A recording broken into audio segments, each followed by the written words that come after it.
Cast out of paradise, Adam and Eve built a hut for themselves, and for 7 days they sat in it in great distress, mourning and lamenting. At the end of the 7 days, tormented by hunger, they came forth and sought food. For 7 other days, Adam journeyed up and down in the land, looking for such dainties as he had enjoyed in paradise. In vain, he found nothing. Then Eve spoke to her husband, "My lord, if it please thee, slay me. Mayhap God will then take thee back into paradise, for the Lord God became wroth with thee only on account of me." But Adam rejected her plan with abhorrence, and both went forth again on the search for food. 9 days passed, and still they found naught resembling what they had had in paradise. They saw only food fit for cattle and beasts. Then Adam proposed, "Let us do penance, mayhap the Lord God will forgive us and have pity on us, and give us something to sustain our life." Knowing that Eve was not vigorous enough to undergo the mortification of the flesh which he purposed to inflict upon himself, he prescribed a penance for her different from his own. He said to her, "Arise, and go to the Tigris, take a stone and stand upon it in the deepest part of the river, where the water will reach as high as thy neck. And let no speech issue forth from thy mouth, for we are unworthy to supplicate God, our lips are unclean by reason of the forbidden fruit of the tree. Remain in the water for 37 days. For himself Adam ordained 40 days of fasting, while he stood in the river Jordan in the same way as Eve was to take up her stand in the waters of the Tigris. After he had adjusted the stone in the middle of the Jordan, and mounted it, with the waters surging up to his neck, he said, I adjure thee, O thou water of the Jordan, afflict thyself with me, and gather unto me all swimming creatures that live in thee. Let them surround me and sorrow with me, and let them not beat their own breasts with grief, but let them beat me. Not they have sinned, only I alone.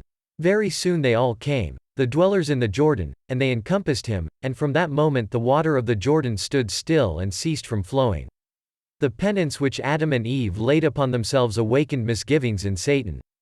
He feared God might forgive their sin, and therefore essayed to hinder Eve in her purpose.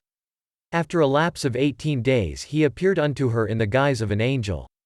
As though in distress on account of her, he began to cry, saying, Step up out of the river, and weep no longer. The Lord God hath heard your mourning, and your penitence hath been accepted by him.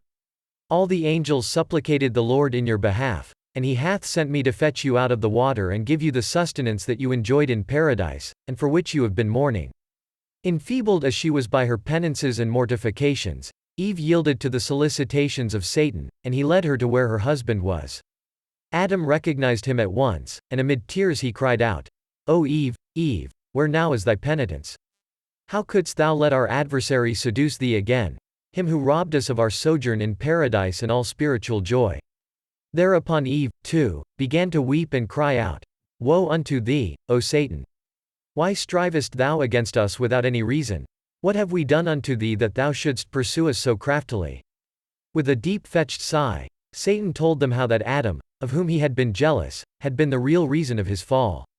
Having lost his glory through him, he had intrigued to have him driven from paradise. When Adam heard the confession of Satan, he prayed to God, O Lord my God! In thy hands is my life. Remove from me this adversary, who seeks to deliver my soul to destruction, and grant me the glory he has forfeited. Satan disappeared forthwith, but Adam continued his penance, standing in the waters of the Jordan for 40 days. While Adam stood in the river, he noticed that the days were growing shorter, and he feared the world might be darkened on account of his sin, and go under soon. To avert the doom, he spent 8 days in prayer and fasting. But after the winter solstice, when he saw that the days grew longer again, he spent 8 days in rejoicing, and in the following year he celebrated both periods, the one before and the one after the solstice.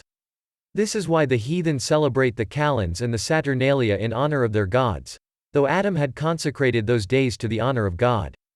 The first time Adam witnessed the sinking of the sun, he was also seized with anxious fears. It happened at the conclusion of the Sabbath, and Adam said, Woe is me! For my sake, because I sinned, the world is darkened, and it will again become void and without form. Thus will be executed the punishment of death which God has pronounced against me. All the night he spent in tears, and Eve, too, wept as she sat opposite to him. When day began to dawn, he understood that what he had deplored was but the course of nature, and he brought an offering unto God, a unicorn whose horn was created before his hoofs, and he sacrificed it on the spot on which later the altar was to stand in Jerusalem.